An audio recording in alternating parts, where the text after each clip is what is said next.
Kas yra pilietinis aktyvumas ir kodėl jis svarbus?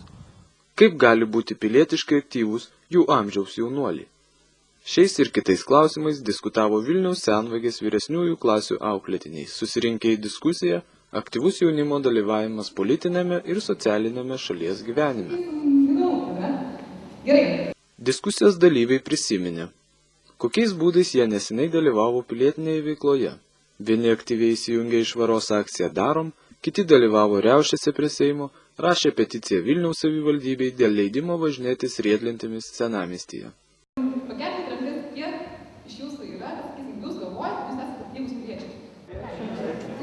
O tai pradžiai šeštadienį dalyvavo, tvarkėte už čia aplinką. Diskusijos dalyviai taip pat buvo skatinami aptarti svarbiausias politinio ir socialinio šalies gyvenimo problemas ir ieškoti jų sprendimų. Į grupelės susibūrę mokiniai aktyviai reiškė savo nuomonę ir tarėsi su diskusiją vedusia Ieva Petronytė, Pilietinės visuomenės instituto projektų koordinatorė. Tai pirmiausia, apskritai, pilietinis aktyvumas yra tai, ko pasižymi sveika visuomenė. Ir tik sveika visuomenė gali sveikai valdyti, padėti valdyti valstybę. Ne? Tai pilietinio aktyvumo svarba yra milžiniška ir neginčiama, bet ypatingai svarbu apie tai šnekėti su jaunais žmonėm, tam, kad jie galėtų užaugę aktyviai dalyvauti. Ir ką būtent jų amžiaus, tarkim, 14-mečiai, 15-mečiai gali padaryti jau dabar, nuo ko jie gali pradėti?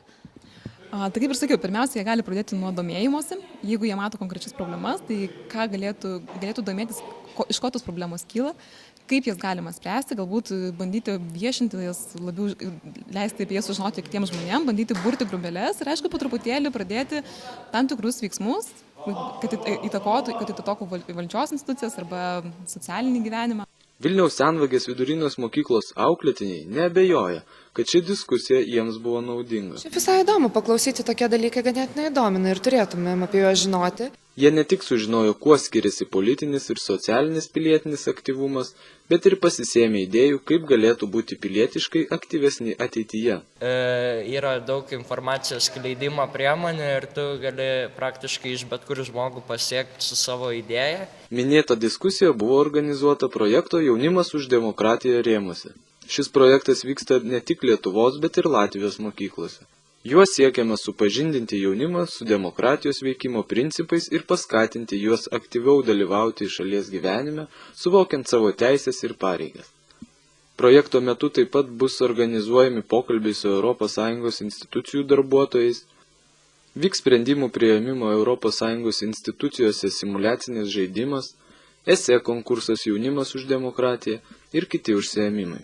Tiesiog imtis po truputėlį mažos praktikos, nuo mažų darbų prasideda didelė. Ačiū. Puiku. Diana Kliukaitytė, Artūras Kavaliauskas ir Rytis Mailys specialiai projektui Jaunimas už demokratiją.